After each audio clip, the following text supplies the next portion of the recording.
সংবিধান সংস্কার ইস্যুতে সরকারি দল বিএনপি জাতীয় সংসদে গণভোটের রায়কে অপমান করেছে বলে মন্তব্য করেছেন বিরোধী দলীয় নেতা ডাক্তার শফিকুর রহমান। সেই সাথে এর প্রতিবাদে রাজপথে আন্দোলনে নামার হুঁশিয়ারি দিয়েছেন তিনি। বুধবার সন্ধ্যায় জাতীয় সংসদের মিডিয়া সেন্টারে এক সংবাদ সম্মেলনে এ হুঁশিয়ারি দেন তিনি। এর আগে সংবিধানে সংস্কার এর পরিবর্তে সংবিধান সংশোধন প্রস্তাব দেওয়ায় বুধবার জামাতে ইসলামীর নেতৃত্বে সংসদ থেকে ওয়াকআউট করে বিরোধী দল। এ বিষয়ে সংবাদ সম্মেলনে ডাক্তার শফিকুর রহমান বলেন, জনগণ গণভোটে রায় দিয়েছে সংবিধান সংস্কারের পক্ষে, সংশোধনের জন্য নয়। কিন্তু সরকার জনগণের সেই চূড়ান্ত রায়কে বেমালুম অগ্রাহ্য করে অপমান করেছে। এর প্রতিবাদেই সংসদ থেকে ওয়াকআউট করা হয়েছে। যে জাতির দেওয়া এই ম্যান্ডেটটাকে বেমালুম অগ্রাহ্য করা হলো, অপমান করা হলো। আমরা সেই গণভোটকে, জনগণের চূড়ান্ত অভিপ্রায় এবং রায়কে আমরা অমান্য এবং অগ্রাহ্য করতে পারি না, অসম্মান করতে পারি না। এই জন্য তার প্রতিবাদে আমরা ওয়াকআউট করছি। নোভা এলইডি টিভি, ঝকঝকে ছবি, নিখুঁত শব্দ, 5 বছরের ওয়ারেন্টি। নোভা মানে সঠিক মান, নিশ্চিত সেবা।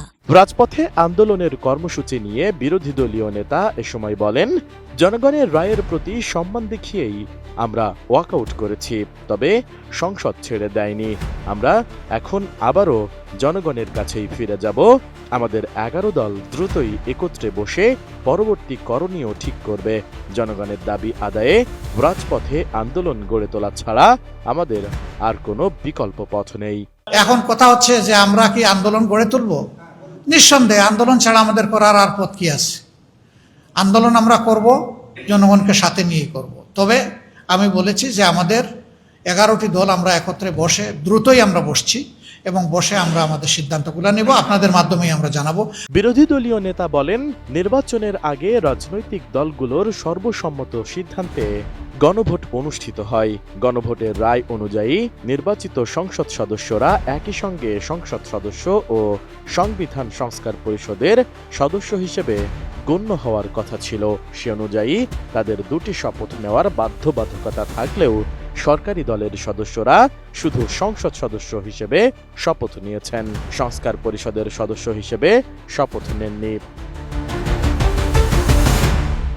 জামাতে ইসলামীর আমির বলেন, নিয়ম অনুযায়ী গেজেট প্রকাশের 30 দিনের মধ্যে সংস্কার পরিষদের সভা আহ্বান করার কথা থাকলেও সরকার তা করেনি। তাই বাধ্য হয়ে বিরোধী দলের পক্ষ থেকে স্পিকারের কাছে নোটিশ দেওয়া হয়েছে। শেষ পর্যন্ত 31 মার্চ বিষয়টি নিয়ে আলোচনার সুযোগ দেওয়া হলে আইনমন্ত্রী জনগণের সংস্কারের দাবিকে পাশ কাটিয়ে সংবিধান সংশোধনের জন্য একটি সংসদীয় বিশেষ কমিটি গঠনের প্রস্তাব দেন। তখনই বিরোধী দল বলেছে, সংস্কার আর সংশোধন এক জিনিস নয়, সরকার জনগণের ইচ্ছার সঙ্গে প্রতারণা করছে। আমরা বলেছিলাম যে জনগণের কাছে যে গণভোটের জন্য রায় চাওয়া হয়েছে, সেখানে সংবিধান সংশোধনের জন্য রায় চাওয়া হয়নি। রায়টা চাওয়া হয়েছে সংবিধান সংস্কারের জন্য। জনগণ যে রায়টা দিয়েছে, আমরা ওইটার পক্ষেই দাঁড়িয়েছি। এ সময় বিগত আওয়ামী লীগ সরকারের সমালোচনা করে ডাক্তার শফিকুর রহমান বলেন, বিগত 15.5 বছরে জনগণের ওপর যে ফ্যাসিবাদ চাপানো হয়েছিল, বিনা বিচারে 2663 জন মানুষকে খুন করা হয়েছে। গুম হওয়া 250 জনের বেশি মানুষের খোঁজ আজও মেলেনি।